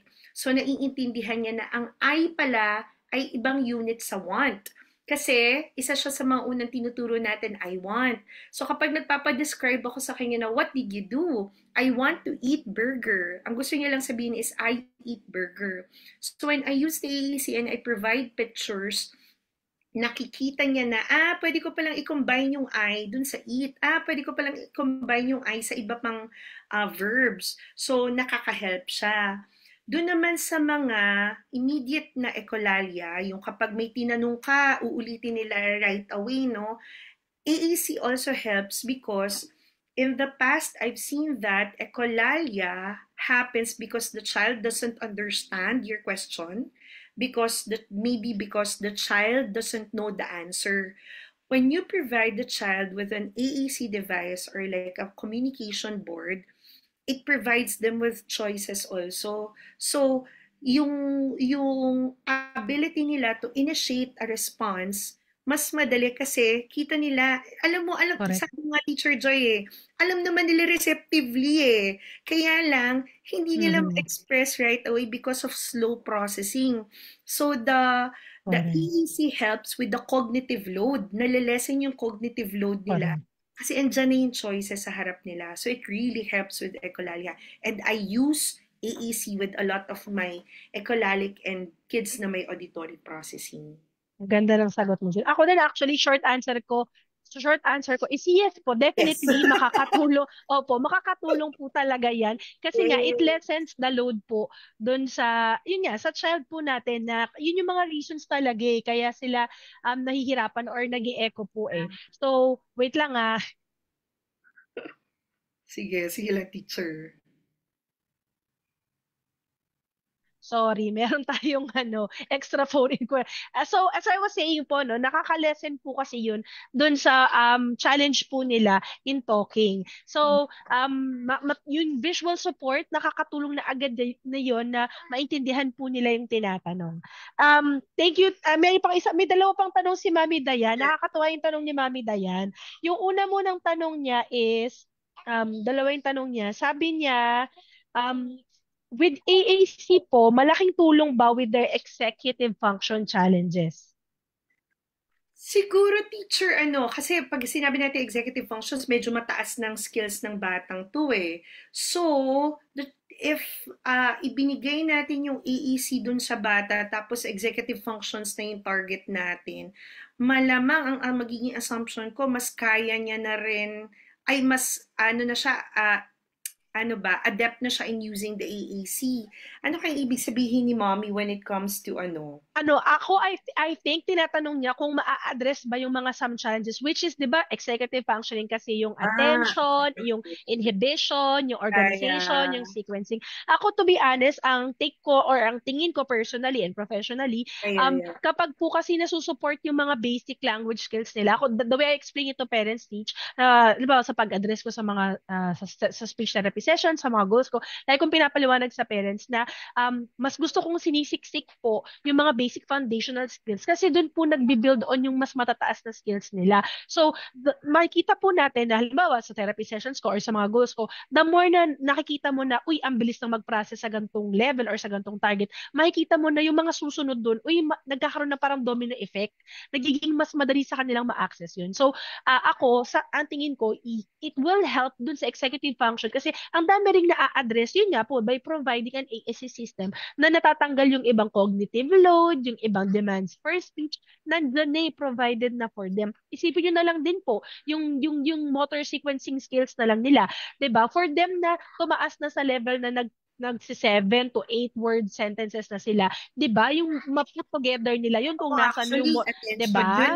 Correct, yung motor skills no, yung retention po nun, yung organization. So may positive effect po siya dun sa mas matataas na executive functioning skills. Yun ang aking take doon. May isa pa siyang tanong, teach. Ito feeling ko mas masasagot mo to. How can we introduce AAC to SPED teachers po na magagamit rin nila during their sessions or classes? Actually, teacher, Anong ito, tip mo? beses ko na siyang ginawa. Yun nga, nagsa-school visit talaga ako. Recently, I went to a school here in Batangas. Ang maganda kasi dun sa school na pinuntahan ko, they're really very open. So, talaga nagpapa-PTC sila to discuss the IEP. So, it's very, kumbaga may relationship na rin kami ng teacher. So, mas madali for me to like tell her na, these are the ways that you can use. Ang ginawa ko lang when I went there is, I observed lang muna talaga dun sa session niya. And then, dun sa sunod na punta ko is, saka ko sinabi sa kanya, what are the ways na pwedeng maisingit yung aming use of the iPad. I think, ano ba, as an SLP, yung pag-educate talaga sa mga teachers is very important. As a parent, ang marirecommend ko po is, kung merong EEC ang inyong anak, is, ang ginagawa namin, nagka-create kami ng GC. Andun na ang parent, ang teacher, ang OT, ang SLP, para nakikita rin nung teacher kung paano siya ginagamit. And if may question din yung teacher, nako-communicate niya yun sa amin. Kasi hindi ko rin talaga right away expect, like for example, high-tech device. Hindi ko ma-expect na alam niya nang gamitin yun right away. No? So, it would involve training doon sa teacher, and then kung may question siya, you just entertain it. Ang importante, open yung teacher eh. Exactly. Yun nga yung sasabihin ko rin, Ma'am She, kasi may mga ganun po. Parang may mga parents na nagtatanong sa akin na they don't want to offend the teacher, pero more of gusto lang talaga na i-support at mag-empower ng teacher. Siguro, ako po ang naiisip ko nga dyan, Teach, baka pwede pong sabihin natin, kung meron na kayong speech therapist, Teach, pwede po ba tayong para makipag-collaborate dun sa teacher, or parang i-open mo na, gagawa siya ng something, ng write-up, or parang opportunity na makapag-discuss, and kahit yun, direct na ba, kung parang, I remember di ko sure kung si Mami nga ba to, pero may parent na nagsabi na nahihiya yung parent kasi parang minsan parang nagmamagaling pa siya sa teacher. Parang gano'n. Pero ang totoo, gusto lang mag-advocate ng magulang. Alam na alam niya lang kung paano i-support. Pero parang ayaw niyang maging intimidating sa teacher na, mas marunong ka pa pala, di ikaw na hindi gano'n eh. Yung gusto lang ng parent is, ito po yung mga makakasupport, or ito po yung mga ways na alam ko yung child ko pag may ganito siya sa school, or informed yung teacher niya, mas magta-thrive siya doon sa school. So parang iniisip ko nga dyan, kung parang mas-keep din yung ganun, baka pwede pong ang i-arrange nyo is parang sabihin nyo, pwede po bang mag-collaborate or mag-set ako ng meeting with the therapist para ma-meet nyo rin po yung therapist ng anak ko, tapos yung mga sasabihin niya. So parang, alam nyo po yun, nandun yung parent or yung sino kung may ibang therapist pa. So parang siyang joint meeting lang, pero technically, ang ini-aim mo is ma-empower yung school teacher or SPED teacher, di ba? Doon sa mga iba pang techniques na magagamit po nila. Ako yun yung naisip ko doon, Teach. Yeah, actually tama yung teacher. Yun nga siguro maswerte lang din kami kasi yung school na pinapasukan ng mga kids namin, they're very open dun sa collaboration. So far, swerte talaga kami sa schools dito sa Batangas City. Ayun. Teacher, actually, meron isa pang tanong dito na kung sino daw ba ang nagre-recommend ng EEC, kung yung speech therapist daw ba? Buti nakita mo yan, hindi ko yan Parang nakita. Yung nakita ko is yung sabi niya, kung kapag po ba nakakuha ng slot for therapy sa center na speech, may available ba na AAC? Yun yung nakita ko na tanong. Tapos, ang naisip ko dyan is, okay. iba pa ba yung nakita mo? Teacher, pa iba pa, but it's actually similar question. Yeah. So, ako, ikaw, yung, yun sa tanong ni Mami na kapag po ba nakakuha ng slot for therapy center sa speech, may available ba na AAC? So, gusto ko pong i-explain sa lahat na kasama po sa undergrad training ng lahat po ng registered speech language pathologist ang AAC. So, kumbaga, kung tatanungin po natin, lahat po ng speech legit, ng license, PRC license speech therapist, meron pong kakayahan na mag-guide, na tumulong, na mag-encourage sa inyo. Ang difference po, katulad ni Teacher Ai, siya po ay AAC certified, mas naging specialized, mas nag-take siya ng credit and extra time for training para mas specialize po yung specific na paggamit niya. Pero like kami, ako po hindi po ako AAC certified, pero meron po akong basic knowledge, meron po akong nag-encourage po ako sa mga clients ko to use AAC. So pwede nyo rin pong tanongin yun dun sa therapist po sa center, AAC certified po ba or nag-open po ba yung therapist to guiding? Kasi kung gusto nyo naman na specialize, meron pong list sila Teacher I, sila po ng mga graduate ng Tinig AAC or yung mga certified po na AAC speech therapist po na mag-guide talaga sa inyo na mas exclusive po. Medyo mas konti po sila, pero yun nga, mas nag-take sila ng further time, effort, and money to specialize on that. Teacher I, ikaw? Ano, teacher, actually, isang tanong kasi parang ang dating sa akin is they're also asking if pwede bang sila ang mag-suggest dun sa teacher na mag-AAC yung bata. And I think, alam mo yon, it's a discussion that you can do with your SLP. Okay po yon. Kung halimbawa nakikita mo na, ay, alam mo, feeling ko magbe-benefit yung anak ko dito. Maganda yon na pagpunta mo pala sa SLP, kita na agad ng SLP na, ay, open si mommy to using AAC.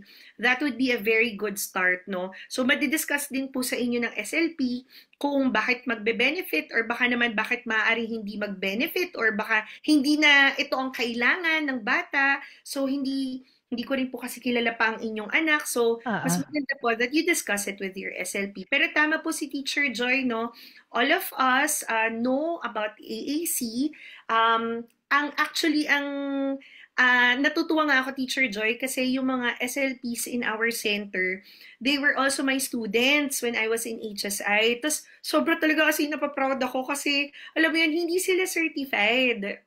Pero alam mo, ay, ang gagaling talaga nila. Minsan, they even have certain ideas kasi nga, mga Gen Z, mga mas bata, alam mo yan, ang gagaling talaga nilang mag-isip. May mga ideas sila na, ay, hindi ko yung naisip. Alam mo, oo nga, pwede natin gawin yun na about EEC na it was very effective. So, it doesn't necessarily mean that if your therapist is not EEC certified, wala na siyang karapatan. It's just that,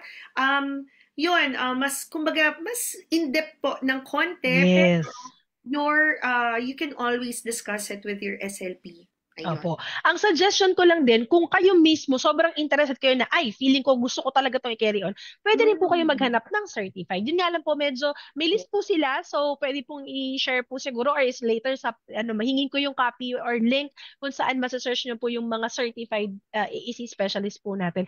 Pero yun nga, overall po, pwede pong kayo rin po, kung may interest po kayo, napaka-advantage po nun na yung parent very interested na agad to start with an AEC system para sa anak. Kasi, di ba, yun na po yung one way nyo to advocate doon pa lang, 'di ba? O yun, nag-a-advocate na kayo na ay tingin ko gusto ko to with my child na ako and yung child ko magsisimula dito na may gantong system to help them communicate. So, nakakatuwa po yun. Teacher I, kung okay na yung page mo, I'm going to share my page again. Sige po. So far, wala na po ako nakikitang questions, pero baka kung may ma-backtrack ka dyan, ayan, sobrang dami naming natutunan. Ako, dami ko natutunan. Sobrang thank you talaga sa payag, sa pag-say yes. And nakakatuwa kasi ang dami rin nating mga nakasama sa audience po natin. And if at any time po ay hindi po kayo, may na-miss kayo or gusto nyo balikan, i-upload ko po ulit ito tonight sa YouTube channel ko po na Miss Joy SP din. So, pwede nyo pong balikan.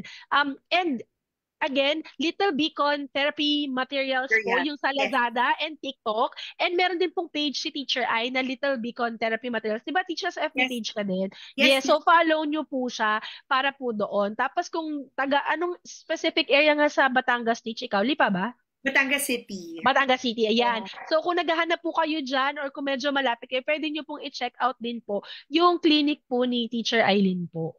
Tapos, nagpapasalamat. Sobrang thank you talaga for saying it. Ang ganda yung slide na ginawa mo. Sobrang thank you. I-share ko lang yung last slides ko kasi for the month of October, ito na po yung last na event natin. Pero meron pa po tayo. So yung ito when I started my page in January 2024, magto 2 years pa lang next January, this coming January. Pero nakakatawa yung learning and yung dami ng natutulungan natin. Tapos kahit ako, sa lahat ng mga guests ko, ang dami kong natututunan talaga sa kanila. So, sobrang excited ako for this coming month po, sa next month po, eto po yung kasunod, yung last for this 2025. Sobrang excited po ako. So, i-mark na rin po yung date. Teacher Susie Pascual, isa po sa past president, former PASB presidents po natin na magbibigay ng last talk for the year. And i-highlight ko lang, na yun nga po yung last naman po for this is my first adult autistic guest po sa platform natin. So sana po mark niyo po yung mga dates and yung final naman po na 18, hindi ko pa siya nagawa ng ano ng PubMat pero si Teacher OT Paula po would have the third installment ng kanyang promise for this year. So yung friend ko na yon from UAE pa ay present na ng two for this year tapos pang third na niya siya yung pang finale ko. So sana po suportahan or samahan niyo pa rin po ako for November dun sa mga naka-line up pa natin for the last month po. Super thank you po sa inyong lahat. And dito pala, ipopost ko din to kasi still nakikiramay pa rin po. And ang dami pa rin ano, yung nakikita mo siya teach, circulating sa TikTok, lahat yata ng social media because recent lang kasi yung event, no? Yung nangyari doon sa isang known personality, 'di ba, na nagkaroon ng demise or nagkaroon ng hindi magandang ending Yeah. because of the challenges that she's having. So, yung sinasabi ko nga na yung response or reaction ko doon is to still continue with our advocacy to educate and empower people to, to understand what neurodiversity means, what Yeah. inclusion truly means, yung magkaroon tayo ng acceptance, empathy, and collaboration po. So, alam mo yun, mas malesen po yung mga ganong instances. So, thank you so much, everyone. Teacher Eileen, thank you so much for Thank you. this. Thank you, Teacher Sabi ko itong Jai. na-enjoy ko to. So, sana nag-enjoy ka. Salamat sa pag-share mo ng Yeah. expertise and skills mo. So, Nice maraming maraming to have salamat it. po sa inyong lahat. Bye, Goodbye and God bless teacher. everyone. Bye!